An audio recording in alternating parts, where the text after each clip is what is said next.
বজালী অঞ্চলৰ যি গোবিন্দপুৰবাসী ৰাইজে আজি প্ৰায় 20 বছৰ ধৰি যি গৰুৰ সৌন্দৰ্য প্ৰতিযোগিতা আয়োজন কৰি আহিছে আৰু এই প্ৰতিযোগিতা নিশ্চিত ৰূপে গুৰুত্বপূৰ্ণ ভূমিকা পালন কৰিছে কাৰণ আমি সকলোৱে জানো যে অসমত যি দুগ্ধ বিপ্লৱ সেই দুগ্ধ বিপ্লৱ আমাৰ বজালীৰ পৰাই আৰম্ভ হৈছিল আৰু বজালীত প্ৰতিদিনে 50,000-ৰ পৰা 60,000 লিটাৰ যিহেতু গাখীৰ উৎপাদন কৰা হয় আৰু সেইকাৰণে বজালীবাসী ৰাইজে এই গৰু বিহুটো খুব ধুনীয়াকৈ অনুষ্ঠিত কৰাৰ লগতে আবেলিৰ ভাগত গোবিন্দপুৰ অঞ্চলৰ ৰাইজে গোবিন্দপুৰ ৰঙালী বিহু সন্মিলনীয়ে এই অনুষ্ঠানভাগী আয়োজন কৰি আহিছে আৰু এই অনুষ্ঠানভাগীৰো যিহেতু গৰু বিহুৰ লগতো এটা সম্পৰ্ক আছে মই আশা ৰাখিছোঁ ধাৰাবাহিকভাৱে এই কাৰ্যসূচী তেওঁলোকে অক্ষুণ্ণ ৰাখে আৰু এই কাৰ্যসূচী সফলভাৱে আগুৱাই নিয়াৰ ক্ষেত্ৰত গোবিন্দপুৰবাসী ৰাইজৰ লগত যিসকল গোপালকেও ইয়াতে স্বতঃস্ফূৰ্তভাৱে অংশগ্ৰহণ কৰে আৰু ইয়াৰ প্ৰচাৰ আৰু প্ৰসাৰৰ ক্ষেত্ৰত বিশেষভাৱে আমাৰ সতীৰ্থ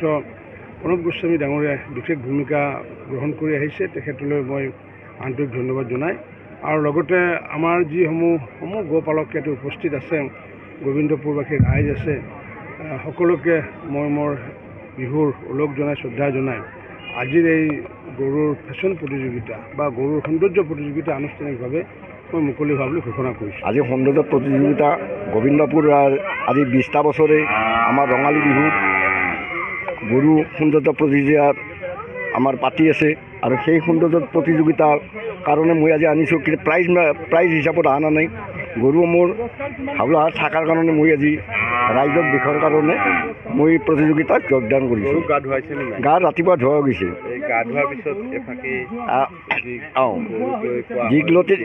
দীঘলতি দীঘলপাত গৰু কোব জাত জাত মাহ সৰু বাপে হ'লো তই হ'লি বৰ গৰু লাও খা বেঙেনা খা বছৰে বছৰে পাৰি যা। বজালীত প্ৰতি বছৰে গৰুৰ বিহুৰ দিনাখন গোবিন্দপুৰ নামৰ সত্ৰখনত প্ৰতি বছৰে গৰুৰ সৌন্দৰ্য প্ৰতিযোগিতা পালন কৰা হয়। এইটো আমাৰ আৰম্ভণিতে 2005 চনত হৈছিল। এইটো আমি 3টা গৰুৰে আৰম্ভ কৰা গৈছিলে। আমাৰ এতিয়াও চলি আছে এই পৰম্পৰাটো আৰু এই পৰম্পৰাটো ভৱিষ্যতেও চলি থাকিব আৰু ইয়াৰ জৰিয়তে আমাৰ বজালীৰ যিখিনি গোপালক আছে ইয়াতে যিটো আমাৰ পুৰস্কাৰ দিয়া হয় first second third fourth prize আৰু লগতে আমি প্ৰতিগৰাকী প্ৰতিযোগীকে এই ঔষধৰ টোপোলা এটা আৰু আহাৰ দিওঁ পশুখাদ্য দিওঁ তাৰ উপৰিও আমাৰ যিখিনি থাকে প্ৰতিযোগী পায় পুৰস্কাৰটো নেক্সট টাইমত অন্য কিছুমানে পুৰস্কাৰ পোৱাৰ কাৰণে গৰুৰ প্ৰতিপালনৰ কাৰণে সচেতন হয় আৰু বেছিকৈ যাতে স্বাস্থ্য পাতি ভালে থাকে তাৰ কাৰণে আমাৰ গোপালকসকলে যথেষ্ট পৰিমাণে এই যিটো অনুষ্ঠান এই অনুষ্ঠানৰ জৰিয়তে অৰিহণা পায়। এইবাৰ কিমানজনীমান গৰু ইয়াত থাকিব? এনে আগে পিছে আমাৰ 15-20 জনীমান হয়। এইবাৰো ঠিক তেনেকুৱাকৈ হ'ব। আমাৰ বজালী অঞ্চলৰ নিত্যানন্দ এই বামাঘাটা তাৰপিছত মুগুৰীয়া তাৰপিছত কুমাৰপাৰা এনেকৈ বিভিন্ন অঞ্চলৰ পৰা ইয়াত প্ৰতিযোগীসকলে আহিব।